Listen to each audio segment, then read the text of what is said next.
Bonjour à toutes et à tous. Aujourd'hui, on va parler de la vente en nue propriété, une alternative patrimoniale au viager qui peut vous permettre de vendre ou d'acheter un bien immobilier avec des avantages fiscaux et financiers. Mais qu'est-ce que la nue propriété exactement? Comment ça marche? Quels sont ses avantages et ses inconvénients? C'est ce qu'on va voir ensemble dans cette vidéo.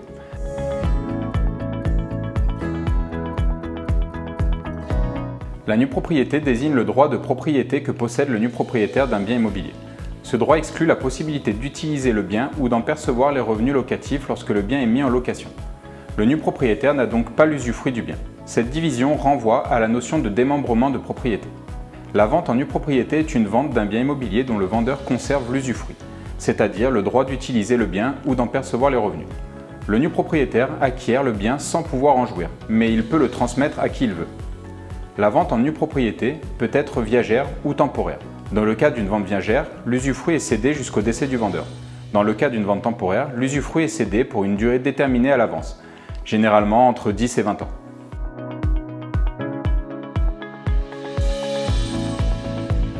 Pour le vendeur, c'est un moyen de percevoir un capital immédiat tout en continuant à bénéficier du bien. Il peut ainsi financer un projet, compléter sa retraite ou transmettre son patrimoine à ses héritiers.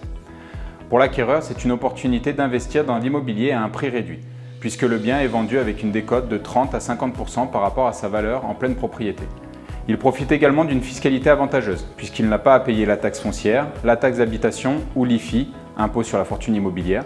Il récupère automatiquement la pleine propriété du bien à la fin de l'usufruit sans frais supplémentaires.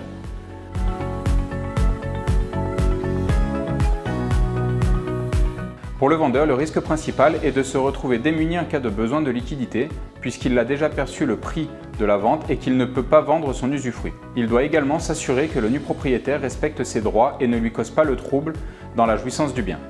Pour l'acheteur, le risque principal est de ne pas récupérer la pleine propriété du bien dans les délais prévus si l'usufruitier décède plus tard que prévu ou si la durée de l'usufruit est prolongée par un événement imprévu. Il doit également supporter les charges liées aux grosses réparations du bien et s'acquitter des droits de mutation à titre gratuit en cas de transmission de la nue propriété à ses héritiers. Il est donc important de bien se renseigner sur les conditions de la vente en nue propriété et de se faire accompagner par un professionnel du secteur.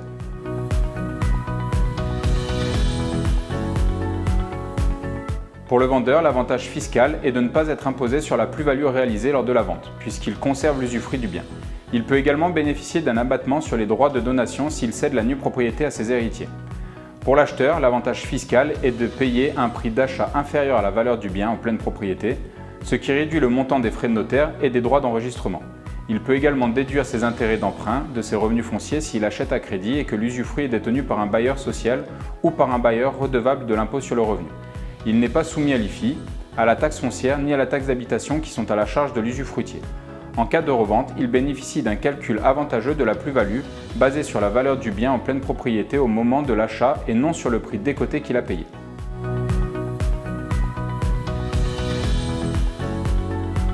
Tout d'abord, le viager implique le versement d'une rente viagère au vendeur jusqu'à son décès, alors que la vente en nue propriété implique le paiement d'un prix unique au moment de la transaction. Ensuite, le viager suppose que le vendeur occupe le bien jusqu'à son décès, alors que la vente en nue propriété permet au vendeur de louer le bien et d'en percevoir les revenus. Enfin, le viager est aléatoire puisque la durée de l'usufruit dépend de la durée de vie du vendeur, alors que la vente en nue propriété est certaine puisque la durée de l'usufruit est fixée à l'avance. Voilà, c'est tout ce que j'avais à vous dire pour la nue propriété. N'hésitez pas à me contacter pour me poser toutes vos questions ou m'apporter toutes vos précisions en commentaire. Et comme l'a si bien dit Lucrèce, la vie n'est donnée à personne en propriété, elle est donnée à tous en usufruit. À bientôt.